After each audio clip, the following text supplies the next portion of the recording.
नमस्ते दोस्तों, प्रस्तुत है उपन्यास वो सर्द रात। लेखक नारायण सिंह राव सैलाब। दोस्तों, यह उपन्यास सत्य घटना पर आधारित है। चलिए सुनते हैं। हल्कू के बड़े भाई साहब के ससुराल वालों ने अहमदाबाद में एक बंगला बनवाया था। इसका गृह प्रवेश का कार्यक्रम रखा गया था। पूस की पूर्णिमा का मुहूर्त था। हल्कू को भी न्योता था। वह रिश्तेदारी निभाने में विश्वास रखता था। उसे लगता था कि रिश्ते पेड़ पौधों की तरह होते हैं, जिन्हें समय समय पर सींचते रहना चाहिए, नहीं तो वे सूखने लगते हैं। दिल्ली से अहमदाबाद का सफ़र कोई 15 घंटे का था। हल्कू ने दोपहर वाली ट्रेन पकड़ ली। उसी दिन कुछ राज्यों के विधानसभा चुनावों के नतीजे भी आने थे। छत्तीसगढ़ में सत्तारूढ़ पार्टी को जनता ने उखाड़ फेंका था। मध्य प्रदेश में कांटे की टक्कर रही और राजस्थान में भी आखिरी गिनती तक सीटों में उतार चढ़ाव चलता रहा। शाम होते होते स्थिति स्पष्ट हो पाई। हल्कू यह सब अपने मोबाइल से चुनाव आयोग की वेबसाइट पर लाइव देख रहा था। ट्रेन जयपुर पहुंचने वाली थी। सोचा कुछ खाने पीने का बंदोबस्त कर लेना चाहिए। आगे इससे बड़ा स्टेशन नहीं आने वाला है। यहाँ शायद कुछ ठीक ठाक खाने का मिल जाएगा। ट्रेन में काफ़ी भीड़ थी। कुछ बिना टिकट की सवारियाँ दरवाजे के पास फर्श पर टिकी हुई थीं। टॉयलेट के दरवाजे के पास गैलरी में ढेर सारा सामान भी ठुसा हुआ था। ट्रेन के दरवाजे पर खड़े अधेड़ उम्र के 2 व्यक्ति इत्मीनान से आपस में बातें कर रहे थे। हल्कू भी किसी तरह जगह बनाकर दरवाजे पर आ गया। जयपुर उतरने वाली अन्य सवारियां भी अपनी सीटों से खड़ी हो गई थीं। दरवाजे पर लाइन लगा चुकी थीं। तभी उसके फ़ोन की घंटी बजी। फ़ोन हल्कू के पिताजी का था। पिताजी रिटायर्ड स्कूल हेडमास्टर थे, जिन्हें गांव में सभी मार साहब यानी मास्टर जी के नाम से ही पुकारते थे। उम्र कोई 70 के पार। बच्चों को पढ़ाते पढ़ाते उनकी जिह्वा धारदार हो चुकी थी कि उनकी कई बात को काटने का सामर्थ्य पूरे गांव में तो क्या, शायद पूरे ब्रह्मांड में किसी के पास न था। इस अवस्था में भी किसी को भी एक पल में चुप करा सकते थे। कोई भी व्यक्ति बीच में ही अपनी बात रखकर इस बात की परीक्षा कर सकता था। इसी डर से बिरले ही उनसे उलझने का साहस कर सकते थे। ऐसा नहीं था कि वे केवल बकवादी थे। गीता, रामायण, महाभारत, इतिहास और भूगोल का विशेष ज्ञान रखते थे। इसलिए उनकी बातों में सत्य भी होता था और तर्क भी। कोई उनकी बात बीच में काटे उन्हें बिल्कुल भी पसंद न था। सेवानिवृत्ति के बाद मार साहब खेती बाड़ी और पशुपालन में स्वयं को व्यस्त रखते थे। अपने बेटों के पास शहर में जाना उन्हें कतई पसंद न था। मार साहब स्पष्टवादी थे, पर राजनीति में खूब रुचि रखते थे। चोर को मुंह पर चोर कहने से डरते न थे। सत्यनिष्ठ होने के कारण कई बार पंचायत में दूसरों के इतर राय रखने से चूकते न थे, चाहे उसके लिए उन्हें पूरे गांव का विरोध ही क्यों न सहना पड़े। लेकिन कलयुग में सत्य का कोई विशेष मोल नहीं है, इस बात से वह वास्ता नहीं रखते थे। उनकी इसी स्पष्टवादिता के चलते गांव वाले कई बार उन पर दंड कर चुके थे और उनका हुक्का पानी बंद होता था। लेकिन वह स्वयं कभी दंड नहीं भरते थे। दंड भरने का मतलब होता स्वयं को गलत साबित करना। उनका कहना होता था कि जब उन्होंने कोई गलती की ही नहीं तो दंड क्यों भरे। इसलिए उनके परिवार वाले उनकी जानकारी के बिना ही दंड भर देते थे। तब जाकर परिवार का हुक्का पानी चालू होता था। हल्कू ने फ़ोन उठाया तो चर्चा चुनाव नतीजों पर शुरू हुई। हल्कू भी इन विषयों में थोड़ी बहुत रुचि रखता था, इसलिए उन दोनों में खूब बात हुई। अपनी पसंदीदा पार्टी की हार के बाद भी वह प्रसन्न थे। उन्हें भरोसा था कि जनता जो फैसला करती है वह सोच विचार कर ही करती है। जनता के निर्णय में कोई न कोई संदेश छुपा ही होता है, जीतने वाले के लिए भी और हारने वाले के लिए भी। बाप बेटे के बीच की यह वार्ता सामने खड़े दोनों व्यक्ति भी सुन रहे थे और बीच बीच में कभी मुस्कुराकर तो कभी गर्दन हिलाकर सहमति भी प्रकट कर रहे थे। बात करते करते कब ट्रेन जयपुर शहर में प्रवेश कर गई पता ही ना चला। ट्रेन की रफ्तार धीमी होने लगी थी। पापा प्लेटफॉर्म आ रहा है, कुछ खाने का ले आता हूँ, आपसे बाद में बात करता हूँ। यह कहकर हल्कू ने फ़ोन काट दिया। अब तक दरवाजे पर भीड़ बढ़ गई थी। लोग अपना सामान लेकर उतरने के लिए पंक्ति में खड़े हो चुके थे। हल्कू ने फ़ोन सुरक्षित रखने के लिए अपना हाथ पैंट की निचली जेब की तरफ बढ़ाया, लेकिन ये क्या, जेब में जाने के बजाय फ़ोन बाहर ही फिसल गया। एक पल के लिए उसके दोनों पंजों पर टकराकर रुका और फिर सीधे ज़मीन पर जा गिरा। ट्रेन धीमी हो रही थी, पर गति अभी भी इतनी तेज थी कि बिना हाथ पैर तोड़े उतरना असंभव था। हल्कू को फ़ोन का मूल्य अपने प्राणों के मूल्य से ज़्यादा न लगा, इसलिए मन महसूस कर फ़ोन की तरफ देखता रहा, लेकिन पल में ही ट्रेन आगे निकल गई। जैसे जैसे ट्रेन धीमी हो रही थी, वह बार बार चेष्टा कर रहा था कि अब उतर जाए, लेकिन पैर को नीचे करके फिर ऊपर कर लेता था। हाथ पैर टूट जाने का भय अब भी उसके मन में था। अरे जल्दबाजी मत करो, चोट लग जाएगी, सामने खड़े दोनों मित्रों ने एक स्वर में कहा, जो कि अब तक पिता पुत्र के मध्य हो रही वार्ता के मौन सहभागी थे। यह फ़ोन हल्कू की पत्नी ने पिछले हफ्ते ही उसे दिलाया था।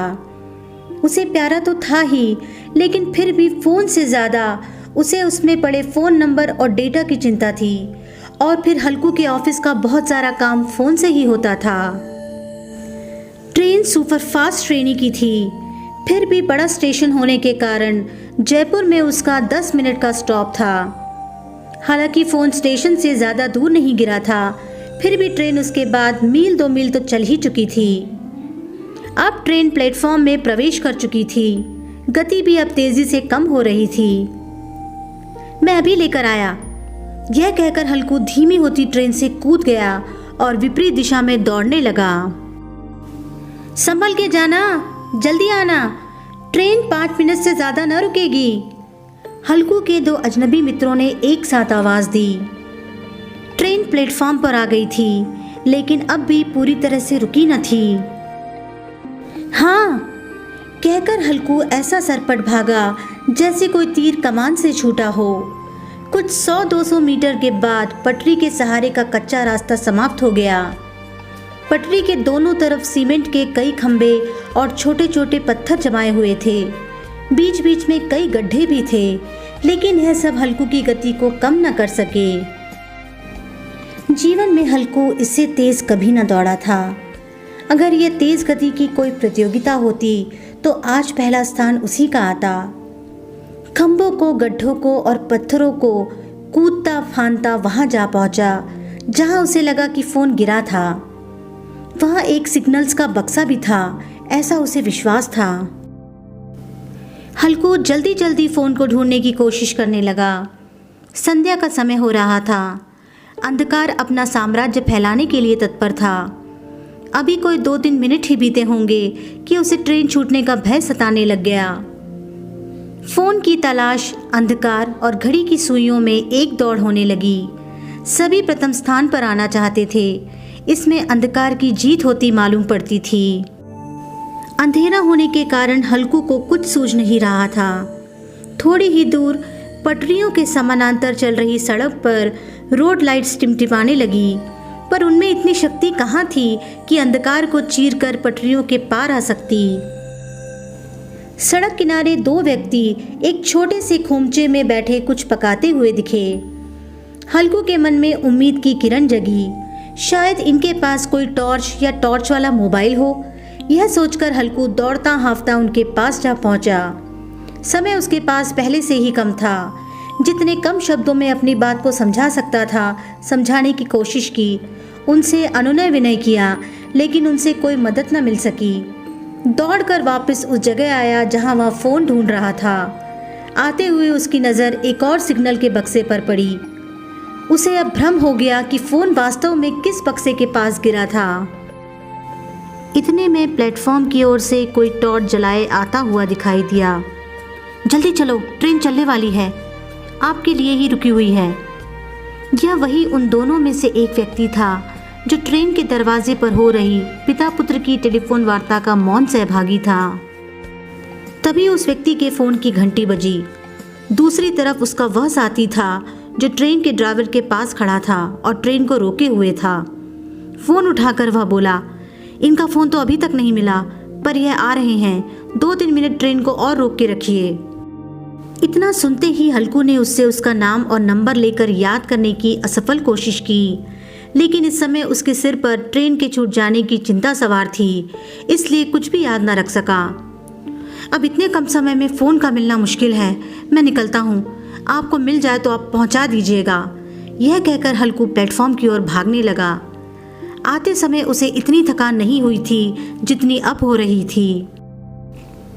उस समय हल्कू उम्मीद की उड़ान भरकर आया था, लेकिन अब उसके हाथ पांव फूल चुके थे। असफलता का वजन उसके सर पर था। किसी तरह पेट को पकड़े गिरते लड़खड़ाते प्लेटफॉर्म की तरफ बढ़ा। प्लेटफॉर्म की धुंधली रोशनी में कोई उसे इशारा करता हुआ दिखाई दिया, मानो यह कहने की चेष्टा कर रहा हो कि आराम से आओ, अभी ट्रेन रुकी हुई है। पास आने पर हल्कू ने देखा कि यह वही दूसरा व्यक्ति था जिसका साथी टॉर्च लेकर उसके पीछे आया था। उसने हल्कू को सहारा देकर खड़ा किया, जो तेज हाँफ रहा था और पेट को दबाकर अपने दर्द को कम करने की कोशिश कर रहा था। ये तो हम रोज इस ट्रेन से आते जाते हैं, ड्राइवर से पहचान है, इसलिए ट्रेन को रुकवा पाए, नहीं तो 5 मिनट से ज़्यादा का स्टॉप नहीं है यहाँ, वह बोला। हल्कू ने उन दोनों के नाम और नंबर लिखने के लिए अपने पर्स से कागज़ ढूंढने की कोशिश की। एक छोटी सी एटीएम की पर्ची उसके हाथ लगी। पास में खड़े एक व्यक्ति के जेब से पेन लेकर उनके नाम व नंबर लिखे। पता चला दोनों ही शिक्षा विभाग में कार्यरत हैं और नागौर जिले की नावा सिटी के एक सरकारी स्कूल में शिक्षक हैं। उन दोनों को यहीं उतरना था। सिग्नल हो चुका था, ट्रेन चलने को थी। हल्कू के मन में एक विचार आया, क्यों ना अपना सामान यहीं उतार दे और फ़ोन लेकर ही जाए, रिश्तेदारी किसी और अवसर पर निभा ली जाएगी। लेकिन न जाने क्यों हल्कू का आज इंसानियत पर विश्वास थोड़ा और बढ़ गया था। उसे विश्वास हो गया कि ईश्वर जब ट्रेन रुकवाने की व्यवस्था करा सकता है तो फ़ोन भी ढूंढवा ही देगा, वरना क्यों कोई अजनबी उसके पीछे टॉर्च लेकर आता, क्यों कोई ट्रेन रुकवाता। ऐसा भी तो हो सकता है कि उतरने के बाद भी फ़ोन न मिले और ट्रेन भी हाथ से निकल जाए। मेरे पिताजी भी अंग्रेज़ी के शिक्षक रहे हैं और प्रधानाचार्य के पद से सेवानिवृत्त हुए हैं। आपको फ़ोन मिल जाए तो अपने पास रख लेना, मैं आपसे बाद में ले लूँगा, मैं स्वयं आपसे संपर्क कर लूँगा। इतना कहकर हल्कू डिब्बे में चढ़ गया और अपनी सीट पर आकर बैठ गया। उसकी सांसें अभी भी बहुत तेज चल रही थी। आसपास बैठी सवारियों को किसी गड़बड़ी का हल्का आभास तो हुआ, लेकिन किसी ने कुछ पूछा नहीं। अब ट्रेन में कौन किससे और क्यों पूछने लगा। इतने में ट्रेन चल दी। पेट को दबाए हल्कू सिर को पीछे सीट पर टिकाकर बैठ गया और अपनी आंखें बंद कर ली। कोई 5 मिनट बाद उसने अपनी सांसों को संभाला। सामने बैठे युवक को अपनी सारी घटना स्वयं ही सुना दी। फिर उसका फ़ोन लेकर अपने अजनबी मित्रों को फ़ोन किया। उसे पता चला कि उन्हें फ़ोन मिल चुका था। एक गहरी लंबी सांस के साथ हल्कू के चेहरे पर प्रसन्नता की लकीरें खिंच गई और उन दोनों अजनबी मित्रों से जीवन का संबंध हो गया। एक का नाम अमृतलाल और दूसरे का प्यारे लाल था। फिर उसी फ़ोन से अपनी धर्मपत्नी को फ़ोन कर अपने फ़ोन गुम होने और फिर मिल जाने की घटना कह सुनाई। कुछ ही समय में इस घटना की जानकारी परिवार के प्रत्येक सदस्य को मिल चुकी थी। हल्कू अपनी सीट पर जाकर लेट गया, पर पेट में अभी भी दर्द था, इसलिए सो न सका। अपने फ़ोन को वापस कैसे प्राप्त करेगा, यह विचार करते करते आखिरकार उसकी आंख लग गई। प्रातः के 6 बजे यात्रियों के उतरने का शोर शुरू हुआ। ट्रेन अहमदाबाद पहुंच चुकी थी। हल्कू की योजना में सिर्फ अहमदाबाद जाना ही ना था। अहमदाबाद से वापस आकर उदयपुर उसे अपने मामा जी के मकान के वास्तु में भी सम्मिलित होना था। फिर मास्टर जी को बांसवाड़ा ले जाना था। उन्हें अपने एक परम शिष्य की पुत्री के विवाह में सम्मिलित होना था। हल्कू को भी निमंत्रण था। फिर आते समय उसे नावा सिटी होते हुए जाना था। कुल मिलाकर एक बेहद हेक्टिक शेड्यूल था। अहमदाबाद के कार्यक्रम में हल्कू के सबसे बड़े भाई साहब, भाभी जी और बच्चे भी आए थे। बड़े भाई साहब स्वर्ण व्यवसायी थे। भीलवाड़ा में उनका मकान और एक दुकान थी। गृह प्रवेश का कार्यक्रम हल्कू के मंझले भाई साहब के ससुर जी ने रखा था। उन्हें सभी सेठ जी के नाम से ही पुकारते थे। सेठ जी ने सभी रिश्ते नाते वालों को बुलाया था। वो एक मिलनसार और व्यवहारिक व्यक्ति थे। समाज में अच्छी पहचान थी। दूर दूर से लोग आए थे। समधी होने के साथ साथ मास्टर जी से उनकी विशेष मित्रता थी। दोनों एक मिजाज के जो थे। घर को तरह तरह की लाइटों व फूल मालाओं से सजाया गया था। कई तरह के व्यंजन बनाए गए थे। 5 पंडित मंत्रोच्चार में भोर से ही लगे हुए थे, जो रात्रि में ही अपनी जगह से उठे। 3 माले का यह बंगला अपनी किस्मत पर आज मानो इतरा रहा था। हर तरह की साजो सुविधा युक्त इस बंगले में कुल 9 कमरे थे। हर कमरे में अटैच अंग्रेजी लेटरिन और बाथरूम था। मेहमानों के लिए सबसे ऊपरी माले पर 2 विशेष कमरे बनाए गए थे। उनमें सुविधा किसी 5 सितारा होटल से कम न थी। सेठ जी मेहमानों को एक एक कमरे में ले जाकर सुविधाओं का अवलोकन करा रहे थे। वाह, ठाठ हो तो सेठ जी जैसा। कोई उनका गुणगान करते थकता न था। सेठ जी का फास्ट फूड का बड़ा कारोबार था। अकेले अहमदाबाद में उनके 20 आउटलेट थे। लक्ष्मी जी मेहरबान थी। सेठ जी स्थूल शरीर के तो थे ही, तारीफ सुनकर फूले न समाते थे। शाम का भोजन कर वापस जाना तय हुआ। हल्कू के बड़े भाई साहब अपनी गाड़ी से आए थे। मंझले भाई साहब भी परिवार सहित अपनी गाड़ी से ही आए थे। वह गुजरात की सीमा पर ही स्थित राजस्थान के एक जिले में रहते थे। एक अर्ध सरकारी महकमे में कार्यरत थे। हल्कू ट्रेन से आया था और मास्टर जी बस से अहमदाबाद पहुंचे थे। मंजली भाभी अपने मायके एक दिन और रुकना चाहती थी, इसलिए भाई साहब को भी रुकना पड़ा। अंततः यह तय हुआ कि बड़े भाई साहब की गाड़ी में ही किसी तरह एडजस्ट करते हुए चल लेंगे। गाड़ी में सिर्फ एक सवारी और आ सकती थी। भाई साहब ने मास्टर जी को आगे की सीट पर बिठाया और हल्कू को पीछे की सीट पर। हल्कू वैसे भी पतला दुबला और लचीला नौजवान था, एडजस्ट हो गया। रास्ता लंबा था। अभी आधे रास्ते भी ना पहुंच पाए थे कि पीछे बैठी सवारियां हल्कू की बड़ी भाभी, उनकी बहन की 3 वर्षीय पौत्री, हल्कू का भतीजा और हल्कू बैठने में असहज होने लगे। कभी कमर तो कभी पांव दर्द से कराहने लगे। कम जगह होने के कारण पांव लंबे नहीं हो सक रहे थे। ऐसा लग रहा था कि घुटने ऐंठ गए हों। जब इस तरह सफ़र करना मुश्किल हो गया तो यह तय हुआ कि हल्कू और मास्टर जी किसी और गाड़ी में आ जाएं। सड़क पर साथ ही चल रही दूसरी गाड़ियों को हाथ के इशारे से रोकने का प्रयास होने लगा। कोई 50 गाड़ियां बगल से गोली की तरह निकल गईं। कुछ पहले धीमी होती मानो रुक रही हो, पर फिर पास आते ही तेज गति से निकल जाती। आखिरकार एक टोयोटा क्वालिस आकर रुकी। गाड़ी बिल्कुल खाली थी। किराया भाड़ा तय कर मास्टर जी ने आगे की सीट ली। हल्कू पीछे की सीट पर पांव फैलाकर लेट गया। 2 दिन के सफ़र से हल्कू इतना थक गया था कि जब आंख खुली तो उदयपुर आ चुका था। घड़ी रात के 3:30 बजा रही थी। सुबह ही मामा जी के मकान का वास्तु भी था। उदयपुर में ही रह रही अपनी बहन के घर जाकर हल्कू और बाकी सभी सदस्य सो गए। हल्कू की बहन उदयपुर में ही एक कॉलेज में लेक्चरर थी। जब भी हल्कू उदयपुर आता, अपनी बहन के सरकारी क्वार्टर में ही पनाह पाता था। वही उसका अघोषित ठिकाना था। उसका ही क्यों, घर के बाकी सभी सदस्यों का भी उदयपुर में यही एक ठिकाना था। इतने वर्ष उदयपुर में नौकरी करने के बाद भी मास्टर जी उदयपुर में अपना घर नहीं बनवा सके थे। ये यूं कहें बनवाना ही नहीं चाहते थे। सारी कमाई अपने बच्चों की पढ़ाई और परिवार के गुजारे में ही निकल गई। भाइयों ने मिलकर कुछ एक वर्ष पहले एक बना बनाया मकान लिया भी था। कभी उसका भी वास्तु हरक के साथ हुआ था। कई लोग आए थे, पर परिस्थितिवश उसे बेच दिया गया। अभी 2-1 घंटे की नींद ही हुई थी कि हल्कू के जीजाजी ने स्कूल जाने के लिए बच्चों को उठा दिया। सियाराम, लक्ष्मी, शोर मत मचाना, नाना जी और मामा जी सो रहे हैं। बहन जी की आवाज़ कानों में पड़ी। वह रसोई में बच्चों की टिफ़िन तैयार कर रही थी। जिस काम को न करने के लिए बच्चों को आगाह कर रही थी, वह काम हो चुका था। हल्कू जाग गया। घड़ी 6:30 बजा रही थी। हल्कू थोड़ा और सोना चाहता था। बिना आँख खोले करवट बदल ली। दूसरी तरफ मास्टर जी अभी गहन निद्रा में खर्राटे भर रहे थे। हल्कू की आंख फिर से लगी ही थी कि धम्म की आवाज़ के साथ उसकी पीठ पर कुछ गिरा, मानो छत आ गिरी हो। इससे पहले कि हल्कू कुछ संभल पाता, 2-4 लात घूंसे चले और आवाज आई, आज तो मैं जिंदा नहीं छोड़ूंगा कालिया। यह बहन जी का 4 वर्ष का छोटा बेटा सियाराम था। शक्ल से मासूम, अक्ल से शैतान और बेहद नटखट। अपने बच्चों के भविष्य को सुरक्षित करने में व्यस्त माता पिता अपने बच्चों की शैतानियों को काबू में लाने के लिए टीवी या मोबाइल पर आने वाले कार्टून को ब्रह्मास्त्र के रूप में इस्तेमाल करते हैं। इससे ज़्यादा प्रभावी हथियार आज तक किसी वैज्ञानिक ने नहीं बनाया।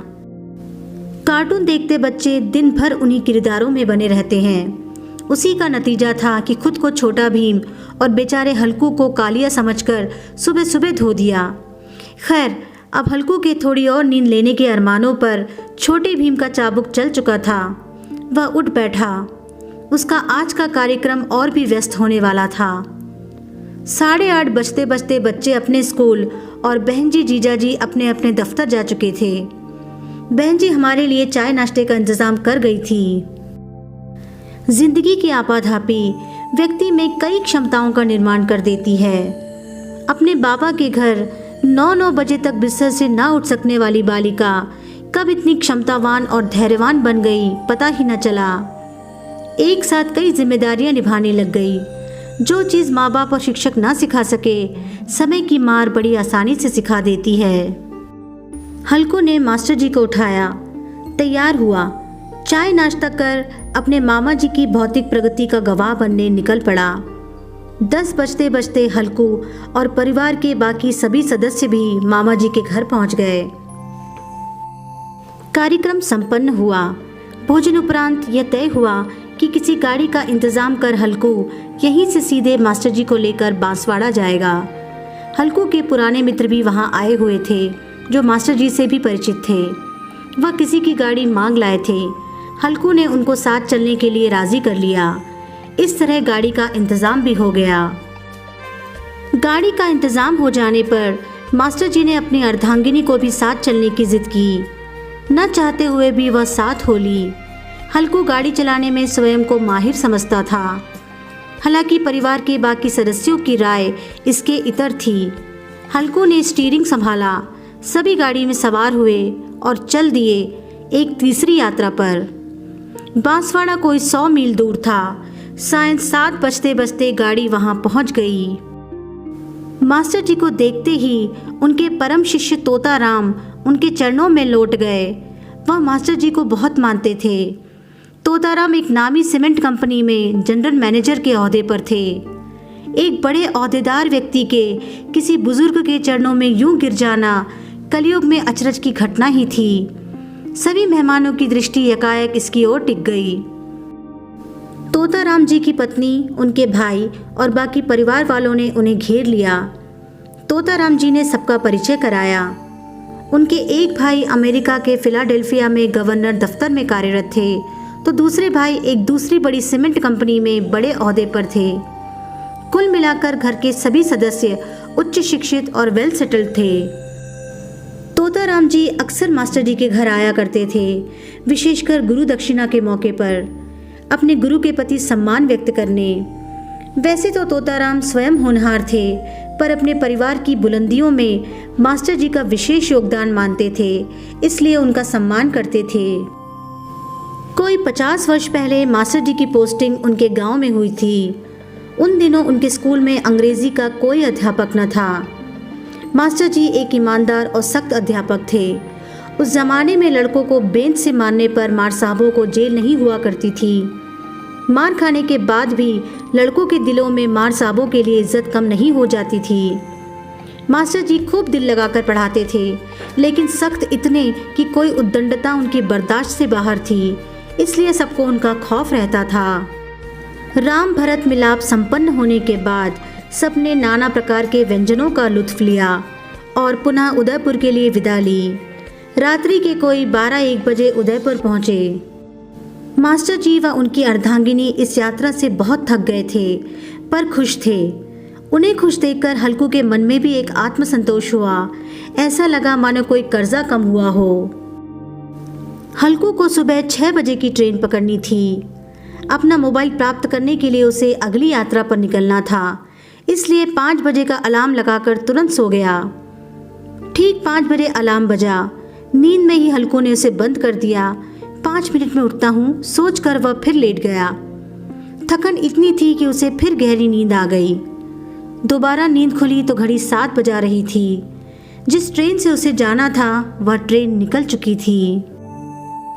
आज हल्कू को अपना मोबाइल लेकर दिल्ली पहुंचना था, पर ट्रेन छूट चुकी थी।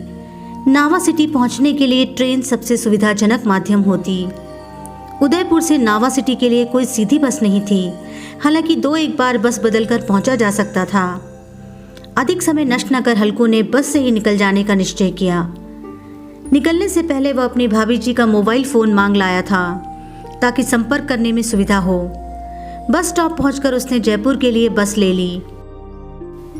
उदयपुर व जयपुर के मध्य एक बढ़िया हाईवे बना हुआ है।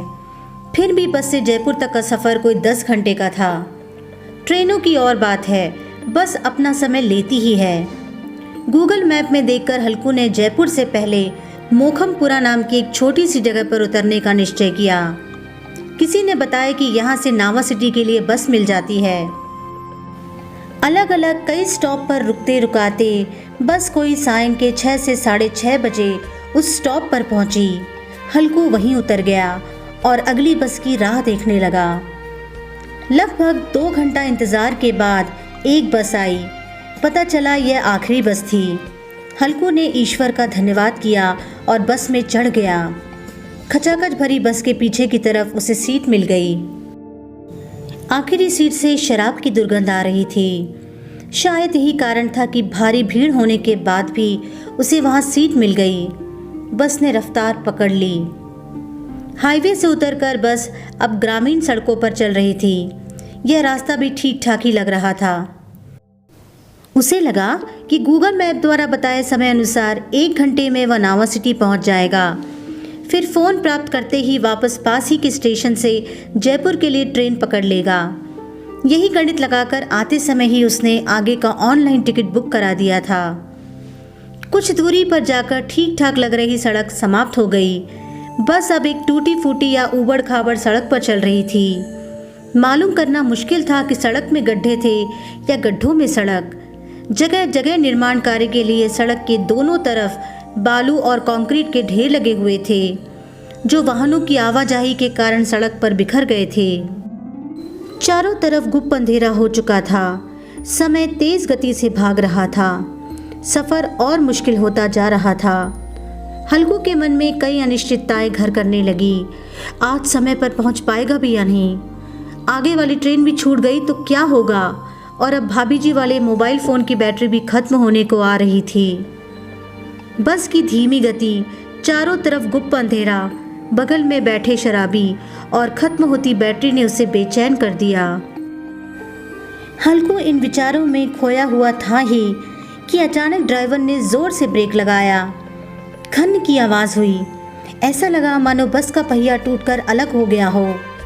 अंत में किसी भारी चीज़ से टकराकर रुक गई। पता चला एक गाय बस के सामने आ गई थी। चालक नियंत्रण न रख सका। उसने ब्रेक लगाकर बस को रोकने की कोशिश ज़रूर की, किंतु बस गाय से टकरा ही गई। सड़क पर खून ही खून बहने लगा। मूक जानवर सड़क के कोने में पड़ा कराह रहा था। उसकी टूटती सांसें चहुओर तेजी से हो रहे विकास पर मानो प्रश्न चिन्ह लगा रही थी।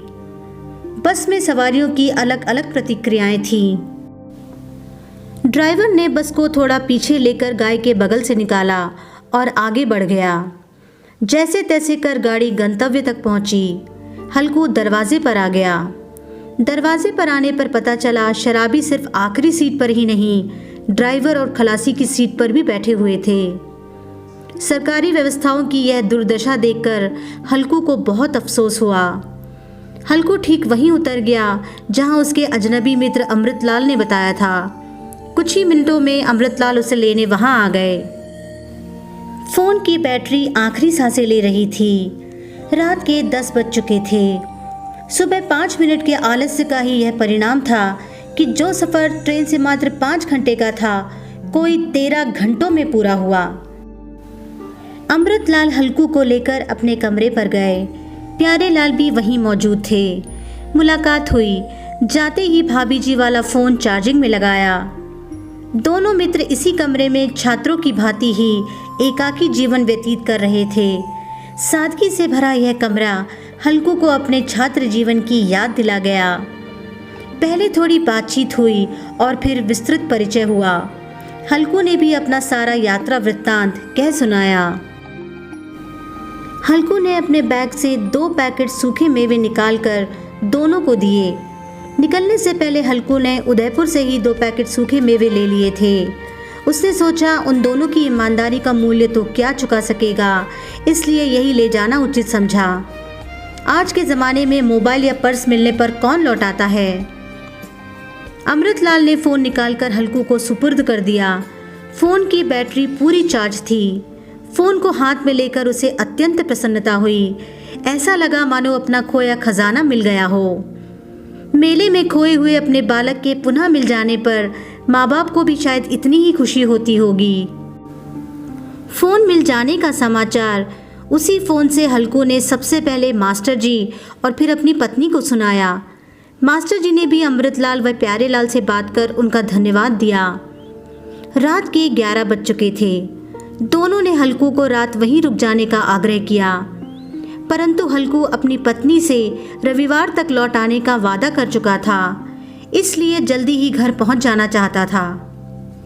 उसने सोचा किसी तरह यहाँ से जयपुर जाने का साधन मिल जाए, फिर वहाँ से दिल्ली जाने के तो सैकड़ों साधन उपलब्ध थे। मोबाइल में वह सारे विकल्प देख चुका था। चिंता सिर्फ जयपुर तक पहुँचने की थी। गूगल मैप के अनुसार वहाँ से कोई 2 घंटे का रास्ता ही था जयपुर का, और उसके पास अभी पूरे 4.5 घंटे बाकी थे।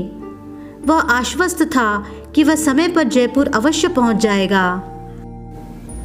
जयपुर से रात 3:30 बजे की ट्रेन वह पहले ही बुक करा चुका था, जिसे वह किसी भी परिस्थिति में छोड़ना नहीं चाहता था। नावा सिटी में भी एक रेलवे स्टेशन था। हो सकता है जयपुर तक की कोई पैसेंजर ट्रेन ही मिल जाए, यह सोचकर उसने विदा ली। स्टेशन कुछ दूरी पर ही था। थोड़ी दूर दोनों उसे छोड़ने आए, फिर हल्कू पैदल ही उनके बताए रास्ते पर चल दिया। 5 मिनट में ही हल्कू स्टेशन पर पहुंच गया। जिस ट्रेन के लेट होने की उम्मीद में वो जल्दी जल्दी स्टेशन पहुंचा, वह कुछ देर पहले ही जा चुकी थी। हल्कू ने विचार किया, ये ट्रेनें कब समय पर चलने लगी। ऐसा अक्सर होता है कि जब व्यक्ति लेट होता है तो उस दिन ट्रेन अवश्य समय पर आती है, चाहे वो पैसेंजर ट्रेन ही क्यों ना हो। इस समय रेलवे स्टेशन पर भी गिनती के ही लोग थे। किसी ने बताया कि अगली ट्रेन 2 घंटे बाद है। 3.5 घंटे में हल्कू को जयपुर पहुंचना था। इतना समय नहीं था कि वह ट्रेन का इंतजार करता। रात के 11:15 हो चुके थे। यह पूस का सर्द महीना था। आते समय सर्दी कम थी या फ़ोन प्राप्ति की खुशी में उसे सर्दी का एहसास ही नहीं हुआ था, पर अब उसे सर्दी महसूस होने लगी। अपने बैग से अपना स्वेटर निकालकर पहन लिया। किसी ने बताया कि पास ही के एक बाईपास चौराहे से कोई न कोई साधन मिल जाएगा। ग्रामीण इलाका है, इस समय बस या टैक्सी मिलना तो असंभव है, लेकिन यहाँ से दूध सब्जी वगैरह जयपुर ले जाने वाली छोटी बड़ी मालगाड़ियाँ मिल सकती हैं। बिना देरी किए हल्कू स्टेशन से बाहर निकल गया। बाहर निकला तो चहुओर सन्नाटा पसरा था। कुछ आवारा कुत्ते स्टेशन के दरवाजे के कोने में दुबके हुए थे। मुख्य द्वार की रेलिंग के पास कचरे का ढेर लगा हुआ था। 2-4 सांड उसी ढेर के चारों ओर बैठे जुगाली कर रहे थे। शायद कचरे के ढेर की रक्षा में नाइट ड्यूटी पर थे। उन पर सर्दी का कोई असर नहीं जान पड़ता था। हल्कू अपने ट्रॉली बैग को सड़क पर चलाता हुआ चौराहे की दिशा में निकल पड़ा। जैसे जैसे आगे बढ़ा तो स्टेशन से आती रोशनी भी मंद होती चली गई। सड़क किनारे खंबे तो खड़े थे, पर उन पर से बल्ब नदारद थे। स्टेशन शहर से थोड़ा बाहर था, इसलिए यहाँ ज़्यादा बसावट नहीं थी। जो कुछ घर बने भी थे, अधिकतर की लाइटें बंद थी। बीच बीच में एक आध झोपड़ियाँ ज़रूर थी, जिनमें कहीं कहीं बल्ब टिमटिमा रहे थे। ऐसा लग रहा था मानो इस सुनसान सड़क को रोशन करने का जिम्मा इन्हीं गरीब झोपड़ियों ने उठाया हुआ था। हल्कू अभी चल ही रहा था कि अचानक सड़क रोशनी से आबाद हो गई। पीछे से एक ट्रक आ रहा था। हल्कू ने हाथ दिया। पास आते आते ट्रक की गति धीमी हुई। आंखों में उम्मीद जगी, लगा शायद जयपुर जा रहा हो, बैठा ले। हल्कू ने इशारे के साथ आवाज़ दी, जयपुर जयपुर। ट्रक के सहायक ने खोलते खोलते खिड़की वापस बंद कर ली। ट्रक की गति बढ़ी और कुछ ही पलों में वह आंखों से ओझल हो गया। शायद वह किसी और ठिकाने जा रहा था। ट्रक के जाते ही अंधकार ने सड़क पर फिर अपना अधिकार जमा लिया। रोशनी का जीवन क्षणिक था, अंधकार ही जगत का परम सत्य जान पड़ा। इस सत्य को स्वीकार कर हल्कू भी ट्रेन के पीछे आगे बढ़ चला। बीच बीच में थोड़ी देर के लिए सड़क रोशन होती थी।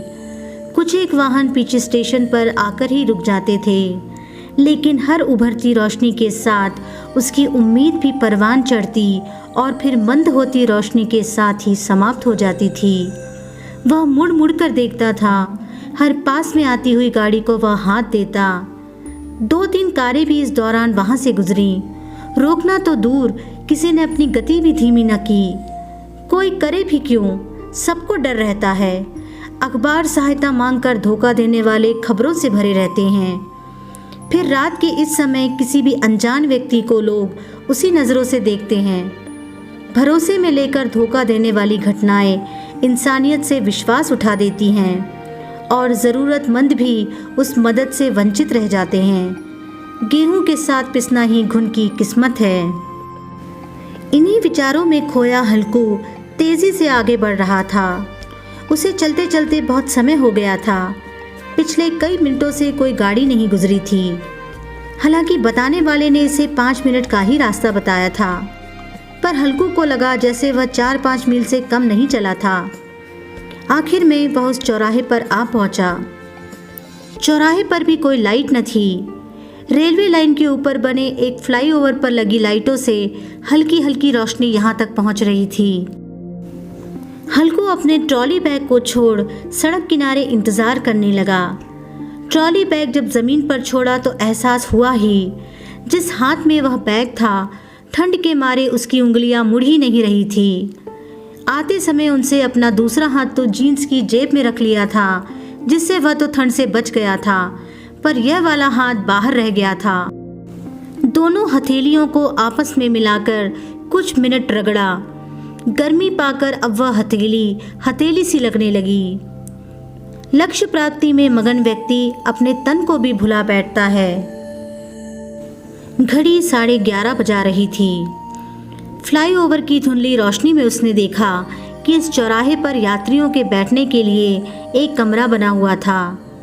उसके दाएं बाएं 5-6 रेहड़ी खोमचे लगे हुए थे। उनके मालिक उन्हें ठंड से बचाने के लिए पुख्ता इंतजाम कर गए थे। सभी प्लास्टिक के तिरपालों से ढके हुए थे और चारों तरफ से कसकर रस्सियों से बंधे हुए थे। सड़क की दूसरी तरफ एक ढाबा था जो इस समय बंद था। उसके पास में 2-3 दुकानें भी थी। ढाबे के सामने एक बड़े से कूड़ेदान में प्लास्टिक की थालियां और कटोरियां ठूस ठूस कर भरी हुई थी। कई थाली कटोरियां कूड़ेदान से बाहर बिखरी हुई थी। अवश्य किसी गाय, बैल या कुत्ते ने इस झूठन से अपने पेट की आग बुझाई होगी। इन स्थितियों को देखकर तो ऐसा प्रतीत होता था कि इस चौराहे पर दिन में खूब चहल पहल रहती होगी। हालांकि इस समय यह चौराहा एक बिल्कुल सुनसान जगह थी, जहां आदमी तो दूर किसी जानवर का भी नामो निशान न था। कई देर से चौराहे का मुआयना कर रहे हल्कू को अब तेज ठंड लगने लगी। अपने ट्रॉली बैग से उसने एक जैकेट निकाला और स्वेटर के ऊपर ही पहन लिया। ठंड से थोड़ी राहत मिली। स्वयं को व्यस्त रखने के लिए हल्कू सड़क पर ही चहलकदमी करने लगा। वह बार बार चारों दिशाओं में नजर डालता। कहीं से कोई आवाज़ आती तो तुरंत ही उसका ध्यान उस तरफ चला जाता। उसे यहाँ आए कम से कम 15 से 20 मिनट हो चुके थे। अब तक कोई भी गाड़ी नहीं आई थी। चारों तरफ सन्नाटा पसरा हुआ था। अंधकार का साम्राज्य और अधिक प्रबल हो चुका था। ठंड निष्ठुर हो चली थी। ठिठुरन बढ़ गई थी। उसे अलाव जलाने की इच्छा हुई, लेकिन उसके पास माचिस भी न थी। उसे बीड़ी पीने की आदत न थी। घड़ी में 12 बजने वाले थे। जयपुर से ट्रेन छूटने में अब भी 3.5 घंटे बाकी थे, लेकिन अब अनेक आशंकाएं उसके मन में घर करने लगी। अब तक जो अडिग था वह विश्वास डिगने लगा। उसे अमृतलाल और प्यारेलाल का आज रात वहीं रुक जाने वाला आग्रह याद आया। हल्कू को लगा कि वह गलती कर चुका है। यह विचार करता हुआ हल्कू फिर चहलकदमी करने लगा, लेकिन अब उसकी चहलकदमी में पहले वाला इत्मीनान न था, बेचैनी थी। अगर रात भर कोई साधन ना मिला तो क्या, स्टेशन जाकर किसी बेंच पर सो जाएगा। इसी बस स्टैंड के कमरे में भी रात गुजर सकती है, या फिर वापस अपने मित्रों अमृतलाल और प्यारेलाल की शरण लेगा। नहीं, अब वापस जाना ठीक नहीं रहेगा। वो दोनों भी अब तक सो चुके होंगे, उन्हें अब परेशान करना उचित नहीं होगा। हल्कू के मन में विचारों का सैलाब उमड़ने लगा। किसी मोटर के आने की आवाज़ से उसका ध्यान भंग हुआ। शायद कोई मोटरसाइकिल थी। उसकी हेडलाइट जल तो रही थी, पर उसमें इतनी ताकत न थी कि अंधेरे को चीरकर उस तक पहुंच पाती। जैसे जैसे गाड़ी आगे बढ़ रही थी, हेडलाइट की रोशनी और इंजन की आवाज़ दोनों ही तेज होती जा रही थी। हल्कू पहले से ही हाथ देकर खड़ा था। मोटरसाइकिल वाले की नज़र उस पर पड़ी, वह रुक गया। अच्छी डील डॉल का कोई गठीला जवान जान पड़ता था। सिर में हेलमेट पहने हुए थी, हाथों में दस्ताने थे, पैर में जूते थे, मुंह रुमाल से ढका हुआ था। पूरे शरीर पर आंखें ही एकमात्र ऐसा अंग था जो प्रत्यक्ष पूस की सर्दी का सामना कर रहा था, लेकिन अंधेरा होने के कारण से आंखों के हाव भाव जानना भी नामुमकिन था। ऊपर स्वेटर और नीचे शायद जीन्स और जूते पहने हुए था। अंधेरे में पता लगाना मुश्किल था कि किस कपड़े का रंग क्या है। अंधेरे में सब काला ही जान पड़ता था। हल्कू, जयपुर जाना है, घंटे भर से कोई साधन नहीं मिला है। आप उसी तरफ जा रहे हैं क्या? मुझे 3:30 बजे की ट्रेन पकड़नी है। हाँ, मैं जयपुर ही जा रहा हूँ, आजा बैठ ले, बाइक सवार बोला। उसकी आवाज़ कड़क और कर्कश थी, लेकिन इस समय इस सुनसान चौराहे को छोड़ जयपुर पहुंचने के अतिरिक्त दूसरा कोई ख्याल उसके मन में नहीं आया। बाइक पर बैठने के बाद और ठंड लगेगी, इसलिए उसने अपने ट्रॉली बैग से गर्म टोपा और कंबल निकाल लिया। सिर पर टोपा लगाकर और कंबल को लपेटकर वह बाइक पर सवार हो गया। बाइक पर सवार होकर हल्कू को इत्मीनान हो गया कि 2-2.5 घंटे में वह जयपुर पहुंचकर ट्रेन अवश्य ही पकड़ लेगा। फिर 7-8 बजे तक दिल्ली पहुंच जाएगा और सुबह की चाय वह अपनी पत्नी और बच्चों के साथ ही पिएगा। हल्कू अति आत्मविश्वासी नौजवान था। उसे पूरा भरोसा था कि जो लगातार चलते रहते हैं वो निश्चित मंजिल पाते हैं। कछुए और खरगोश की कहानी उसने बचपन में पढ़ी थी। धीमी गति वाला कछुआ भी लगातार चलकर दौड़ जीत लेता है, लेकिन बीच राह में रुक जाने के कारण खरगोश तेज धावक होने के बावजूद भी हार जाता है। बाइक चल पड़ी। बाइक के चलते ही उसे ठंड का एहसास होने लगा।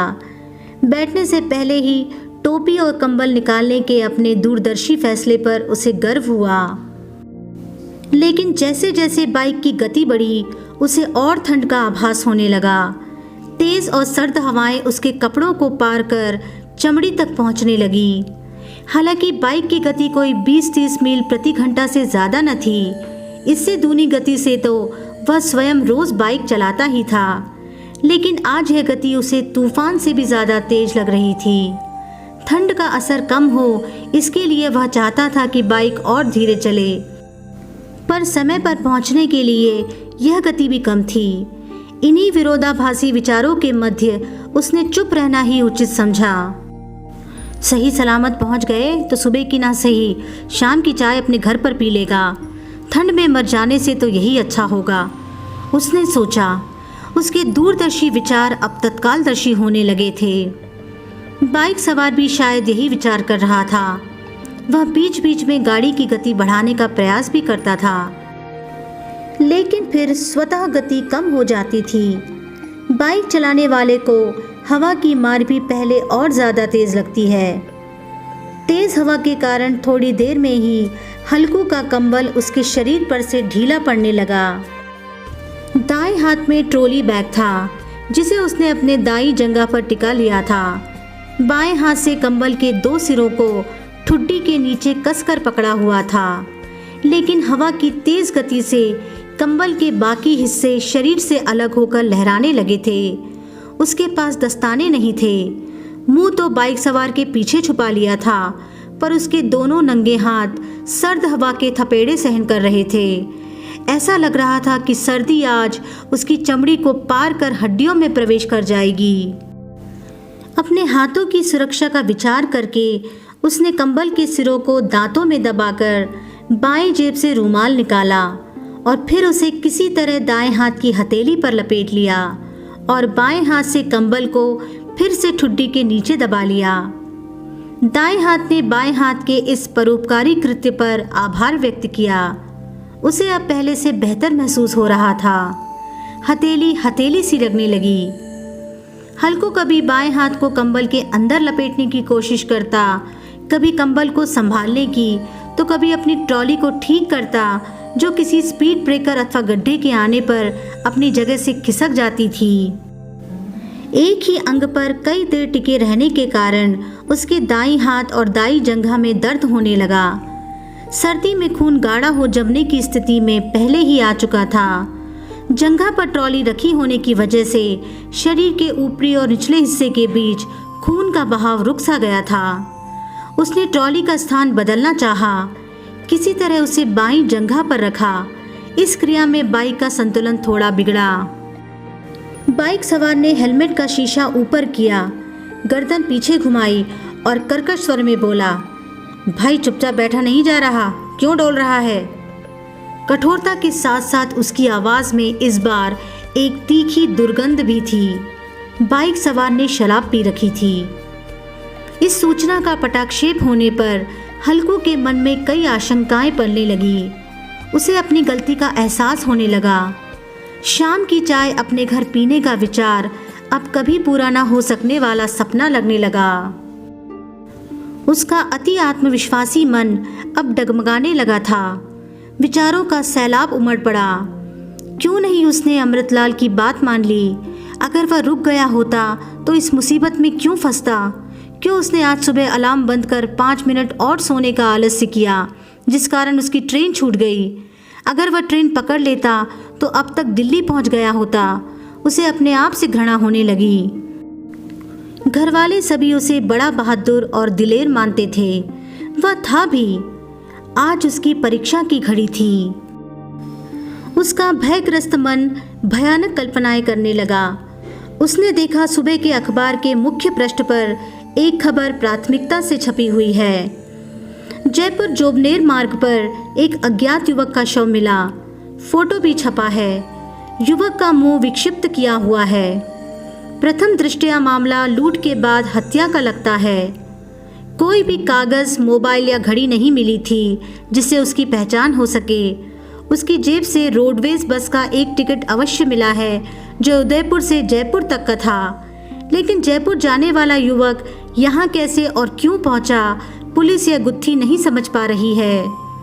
पुलिस इसे किसी प्रेम प्रसंग के मामले से जोड़कर भी देख रही है।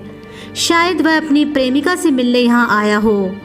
पुलिस पूरे मामले की तहकीकात कर रही है। हल्कू इन विचारों में खोया हुआ ही था कि बाइक सवार ने एक सुनसान जगह पर बाइक रोक ली। हल्कू का दिल जोर जोर से धड़कने लगा। उसे निश्चय हो गया कि अब आखिरी जंग लड़ने का समय आ गया है। उसका दिमाग कंप्यूटर की गति से दौड़ने लगा। स्वयं को बचाने के उपाय खोजने लगा। इसके पास पिस्तौल हुई तो क्या होगा, और अगर चाकू निकाला तो वह क्या करेगा? उसने अपने ट्रॉली बैग को मजबूती से संभाला। स्वयं को बचाने के लिए यही एकमात्र ढाल उसके पास थी। स्वयं को संभालते हुए बोला, क्या हुआ? कुछ नहीं, बहुत जोर की पेशाब लगी है।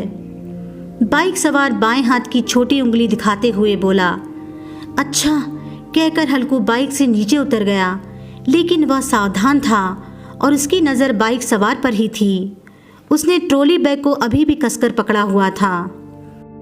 बाइक सवार सड़क किनारे खड़े होकर पेशाब करने लगा, लेकिन हल्कू की नज़र उसी पर टिकी हुई थी। अंधेरा काफ़ी था, पर बाइक की लाइट में वह अब भी हाथ पैरों की गतिविधि भांप सकता था। धीरे धीरे सरक कर वह बाइक की दूसरी तरफ आ गया था।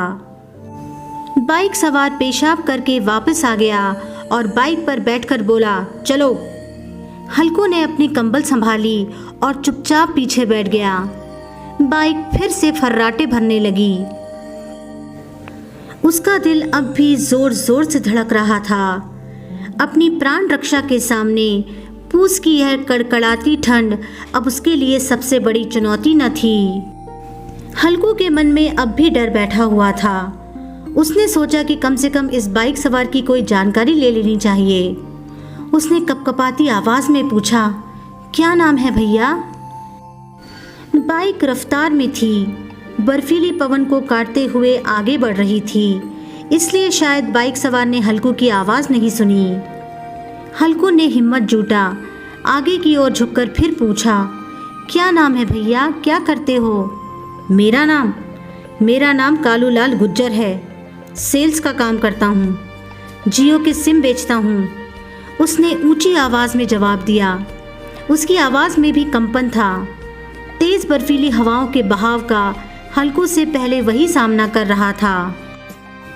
नाम सुनकर हल्कू का डर और बढ़ गया। इतनी रात को कैसे जा रहे हो? कल रविवार की छुट्टी नहीं है क्या? हल्कू ने फिर पूछा। बॉस ने बुलाया है, कुछ ज़रूरी काम है। यह कहकर उसने बाइक की गति बढ़ा दी। शायद और कुछ कहना सुनना नहीं चाहता था। हल्कू को उसकी बातों पर विश्वास तो नहीं आया, पर उस पर तरस अवश्य आया। एक सामान्य सी नौकरी के लिए व्यक्ति कितने संघर्ष करता है। उसकी तो विशेष परिस्थिति थी, पर ये नौजवान अपने रोजगार के लिए 100 मील से ज़्यादा इस सर्द, बर्फीली और अंधेरी रात में बाइक पर चल रहा है। शायद संघर्ष का ही दूसरा नाम जिंदगी है। हल्कू को इस वक्त और पूछताछ करना उचित नहीं लगा। वह चुपचाप बैठा रहा। उसे हाड़ कपाती ठंड का फिर से एहसास होने लगा। कुछ देर बाद कालूलाल ने बाइक एक ढाबे पर रोक दी। ढाबे के बाहर 2-3 व्यक्ति बैठे अलाव ताप रहे थे। शायद ट्रक ड्राइवर थे, जिनके ट्रक सड़क किनारे लगे हुए थे। कालूलाल ने अपना बैग बाइक के हैंडल पर लटकाया और अलाव के पास चला गया। दस्ताने उतारकर अपने हाथ सेकने लगा और ट्रक ड्राइवरों से ऐसे बातचीत करने लगा जैसे इनसे पहले से ही परिचित हो। हल्कू थोड़ी देर बाद बाइक के पास ही खड़ा रहा। ठंड के मारे उसका सारा बदन कंपन कर रहा था। वह भी अलाव के पास चला गया। 2-3 मिनट हाथ सेकने के बाद कालूलाल ने अपना बैग लिया और ढाबे के अंदर चला गया। हैंडल से निकालते समय बैग के अंदर से बोतलों के टकराने की आवाज़ आई। हल्कू समझ गया कि अंदर जाकर वह और पिएगा। हल्कू का डर, जो कि उफान पर जाकर थोड़ा थोड़ा शांत होने लगा था, फिर हिलोरे लेने लगा। उसने मन ही मन सोचा, खतरा अभी टला नहीं है। हल्कू अभी अलाव तापने लगा ही था कि ढाबे के अंदर से एक लड़का आया और बोला, चाय बनाओ साहब? बना दो, एक बढ़िया सी और कड़क। ड्राइवरों की तरफ देखकर बोला, एक एक इनके लिए भी बना लाना। दोनों ने हल्कू की तरफ देखा, एक धन्यवाद भरी मुस्कान दी और फिर हाथ सेकने लग गए। इसी बीच हल्कू ने अपना ट्रॉली बैग खोला और उसमें से अपना थर्मल वेयर निकाल लिया। वहीं खड़े होकर तुरंत अपने उतारे, थर्मल वेयर पहन ली और अपना जीन्स, टी शर्ट, स्वेटर व जैकेट पहनकर फिर से कंबल लपेट लिया। थर्मल वेयर पहनकर उसे काफ़ी राहत महसूस हुई। सर्दियों में हल्कू जब भी किसी यात्रा पर जाता, उसकी पत्नी बिना बताए बैग में अंदर पहनने के गर्म कपड़े उसके बैग में अवश्य रख देती थी। आज उसे इनकी सदुपयोगिता मालूम हुई। एक माँ और एक सच्ची पत्नी ही आदमी की इन चीज़ों का ख्याल रख सकती है। संभवतः वो आने वाली मुसीबतों को पहले ही भांप लेती है। अपने ट्रॉली बैग को बंद करके हल्कू वापस अलाव के पास आकर बैठ गया। आपकी तो स्पीड बहुत तेज़ है, 2 मिनट में ही आपने तो कपड़े खोल भी लिए और पहन भी लिए। उनमें से एक ड्राइवर बीड़ी का धुआं आकाश की ओर उड़ाते हुए बोला। हल्कू उसकी तरफ देखकर मुस्कुरा दिया। इस वक्त ज़्यादा चर्चा करना उसे उचित नहीं लगा। चाय बन चुकी थी। लड़का 3 कप चाय ले आया। चाय की चुस्की लेते हुए ड्राइवर ने पूछा, इतनी रात कहाँ जा रहे हैं साहब? जयपुर। हल्कू को अपने उत्तर को संक्षेप में रखना ही उचित जान पड़ा। बाइक पर? जयपुर पहुँचते पहुँचते तो साहब कुकड़े बन जाओगे, दूसरा ड्राइवर बोला। हल्कू ने फिर संक्षेप में अपनी व्यथा कह सुनाई। कैसे उसकी ट्रेन छूटी, कैसे विलंब होते होते उसने बाइक का सहारा लिया और कैसे यहाँ तक पहुँचा। 3:30 बजे की ट्रेन है और अभी 1:30 बज चुके हैं, हल्कू ने बताया। एक काम करो साहब, मेरी पिकअप आने वाली है। जयपुर सिटी के अंदर तो नहीं जाएगी, पर आपको सिटी के बाहर नाके पर छोड़ देगी। ठंड से भी बचाव होगा और सुरक्षित पहुंच जाओगे। इस मोटरसाइकिल पर कुकड़े बनने से तो अच्छा है, वह आगे बोला। उसकी बातों में सरल मदद करने वाले भाव थे। हल्कू के पास ज़्यादा विकल्प नहीं थे। घड़ी की सुइयां अभी भी उसी रफ्तार से चल रही थी और अभी तक कालूलाल बाहर नहीं आया था। आ भी गया तो उसके साथ जाना अब सुरक्षित नहीं था। उसने मोबाइल में समय देखते हुए पूछा, कितनी देर में आएगी आपकी गाड़ी? बस आने ही वाली है, 5-7 मिनट में, वह बोला। हल्कू को थोड़ा इत्मीनान हुआ। थोड़ी इधर उधर की बातें होने लगी। पता चला दोनों पास ही के गांव के रहने वाले थे। उनकी अपनी 2-1 छोटी छोटी मालगाड़ियाँ थी। रोज़ रात आसपास के गांव से दूध सब्जियां जयपुर पहुंचाते थे। बीच बीच में हल्कू मोबाइल निकालकर समय देख रहा था। समय पर स्टेशन पहुंचने की उसकी टूट चुकी उम्मीद फिर से जागृत होने लगी। गूगल मैप वहां से 50 मील दिखा रहा था। कोई 1-1.25 घंटे का रास्ता जान पड़ता था।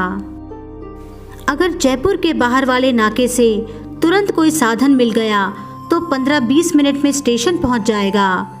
जिस ट्रेन में टिकट बुक किया था वह दूर से आ रही थी। उसके देर होने की संभावना भी थी। 10 मिनट बीतने के बाद भी जब पिकअप नहीं आई तो हल्कू फिर से अधीर होने लगा। कोई 15-20 मिनट बाद पिकअप आ गई। हल्कू की आंखों में चमक आई। उसने अपना ट्रॉली बैग संभाला और तुरंत खड़ा हो गया। अरे 2 मिनट और इंतज़ार कर लो साहब, लड़के को पानी पेशाब कर लेने दो। मेरा ही लड़का है, नितिन नाम है, आपको छोड़ देगा, ड्राइवर बोला। नितिन एक 20-22 साल का नौजवान था। उसने उतरते ही ढाबे वाले लड़के को चाय बनाने का इशारा किया और सीधे टॉयलेट की तरफ चला गया। हल्कू के पास कोई विकल्प नहीं था। वह बेमन से बैठ गया और फिर अलाव सेकने लगा। कोई 5 मिनट बाद नितिन बाहर निकला और अपने हाथ सेकने लगा। तभी लड़का चाय लेकर आ गया। नितिन चाय पीने लगा। उधर हल्कू एक एक क्षण गिन रहा था। उसे एक एक क्षण घंटे से कम नहीं लग रहा था। जितना इत्मीनान से नितिन चाय पी रहा था, हल्कू उतना ही अधीर होता जाता था। आखिर उसकी चाय खत्म हुई। 2 बज चुके थे। अब ट्रेन छूटने में सिर्फ 1.5 घंटा ही बाकी था। बाप बेटे में कुछ संवाद हुआ और अंततः नितिन ने स्टीयरिंग संभाला। हल्कू ने बैग अंदर रखा और ड्राइवर के बगल वाली सीट पर बैठ गया। उसने उस ड्राइवर का धन्यवाद किया और विदा ली। गाड़ी चल पड़ी। हल्कू ने राहत की सांस ली। अंदर बैठते ही हल्कू ने इंडियन रेलवे की वेबसाइट पर ट्रेन की लाइव लोकेशन पता की। ट्रेन अभी 15 मिनट की देरी से चल रही थी। उसका महत्वाकांक्षी मन फिर उम्मीदें पालने लगा। उसने हिसाब लगाया कि पिकअप अगर 80-90 की गति से चले तो वह 40-45 मिनट में ही जयपुर की सीमा पर पहुंच जाएगा और फिर उतरते ही कोई ऑटो या टैक्सी लेकर स्टेशन पहुंच जाएगा। ट्रेन 10-15 मिनट देरी से बनी रही तो उसे अवश्य पकड़ लेगा। उसने नितिन से स्पीड बढ़ाने को कहा। नितिन ने गाड़ी की स्पीड बढ़ाई भी, पर कुछ भी करके गाड़ी की गति 60-70 से ऊपर नहीं जा रही थी। सड़क भी ऐसी नहीं थी कि और स्पीड बढ़ाई जा सके। उसने फ़ोन जेब में रखा और आंख बंद कर ईश्वर की शरण ली। ईश्वर करे ट्रेन घंटा भर लेट हो जाए। इसी विचार में कब उसकी आंख लग गई पता ही नहीं चला। जब आंख खुली तो नितिन किसी ऑफिस के बाहर अपनी गाड़ी पार्क कर रहा था। उसने कहा, जयपुर आ गया। हल्कू ने हथेलियों से अपनी दोनों आंखों को मसलते हुए पूछा, क्या समय हुआ है? जवाब देने से पहले नितिन नीचे उतर गया था। हल्कू ने अपना मोबाइल निकाला तो देखा कि घड़ी 3:15 बजा रही थी। उसने मोबाइल में देखा कि अपना समय पूरा करके ट्रेन जयपुर पहुंच चुकी थी और इस समय प्लेटफॉर्म पर खड़ी थी। उस ट्रेन को पकड़ना अब असंभव था, क्योंकि जिस जगह पर नितिन ने छोड़ा था वह अभी भी स्टेशन से 15 मील दूर था। आसपास कोई साधन भी नहीं दिख रहा था। अगली ट्रेन 6:30 बजे थी। उसने टैक्सी बुकिंग की ऐप में देखा, आसपास कोई कैब भी उपलब्ध नहीं थी। वह गाड़ी से नीचे उतर गया। ट्रेन तो निकल गई है, अगली ट्रेन अभी कोई 3 घंटे बाद है। इस समय कोई ऑटो या टैक्सी भी नहीं मिल रही है इस जगह पर। अब क्या किया जाए? हल्कू ने एक ही सांस में अपनी स्थिति बयान कर दी। अब ऐसा करो, 1-2 घंटा इसी ऑफिस में सो जाओ, सुबह होने पर चले जाना, सुबह बहुत से साधन मिल जाएंगे, नितिन ने बोला। निराश होकर हल्कू ने चुपचाप अपना बैग उतारा और नितिन के पीछे ऑफिस चला गया। यह एक छोटी सी जगह थी, जिसके जाते ही एक टेबल कुर्सी और एक बेंच लगी हुई थी। सामने खाली जगह पर एक बिस्तर लगा हुआ था, जिस पर ऑफिस का सुरक्षाकर्मी सोया हुआ था। अंदर एक छोटा सा स्टोर रूम था। नितिन हल्कू को यहाँ छोड़कर आगे निकल गया। आप इस स्टोर रूम में लेट जाओ। हल्कू को इशारा कर सुरक्षाकर्मी स्वयं रजाई के अंदर दुबक गया। हल्कू बैग लेकर अंदर चला गया। उसने सोचा अंदर सोने की व्यवस्था होगी, शायद कोई बेंच या तख्त हो, पर वहाँ ऐसा कुछ नहीं था। चारों तरफ कबाड़ पड़ा हुआ था। कार्डबोर्ड के कई खाली खोखे पड़े हुए थे। कोने में एक इन्वर्टर बैटरी लगी हुई थी। दूसरे कोने में पुराने अखबारों का ढेर लगा हुआ था, जो लगभग पूरे स्टोर रूम में बिखरे हुए थे।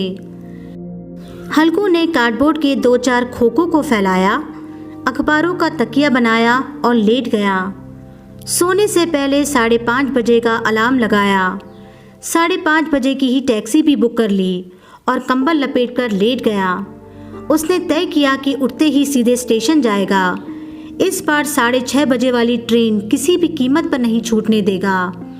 यह दृढ़ निश्चय कर उसने आंखें बंद की और सोने की कोशिश की। थोड़ी ही देर में उसकी आंख लग गई। अलार्म बजने से पहले ही टैक्सी ड्राइवर का फ़ोन आ गया। टैक्सी ड्राइवर बुकिंग के समय ही पिकअप लोकेशन पर आकर खड़ा हो गया था। हल्कू झटपट उठ खड़ा हुआ, तुरंत अपना बैग उठाया, बाहर वाले कमरे में आ गया जहां सुरक्षाकर्मी सोया था। मैं निकल रहा हूँ, सुरक्षाकर्मी को जगाते हुए हल्कू बोला और जाकर टैक्सी में बैठ गया। दरवाज़ा बंद करके जाना, रज़ाई से झांकते हुए सुरक्षाकर्मी बोला और फिर रज़ाई सिर के ऊपर खींच ली। दरवाजे को बंद करके हल्कू सीधे टैक्सी में जाकर बैठ गया। उसके बैठते ही टैक्सी ने रफ्तार पकड़ ली। 6 बजने से पहले ही हल्कू स्टेशन पर पहुंच गया। दिल्ली जाने वाली डबल डेकर ट्रेन अपने प्लेटफॉर्म पर खड़ी थी। टीटी से पूछकर एक डिब्बे में चढ़ गया। डिब्बे में चढ़कर हल्कू ने एक लंबी गहरी सांस ली और एक सीट पर आकर बैठ गया। उसके चेहरे पर एक सुकून था। उसने मोबाइल की तरफ कुछ ऐसे देखा जैसे कोई सेनापति अपने फतेह किए हुए किले की ओर देखता है। मोबाइल की घड़ी ठीक 6:30 बजा रही थी। अब तो शाम की चाय घर जाकर ही पिएगा, यह विचार कर हल्कू मुस्कुरा दिया। ट्रेन ठीक समय पर चल दी।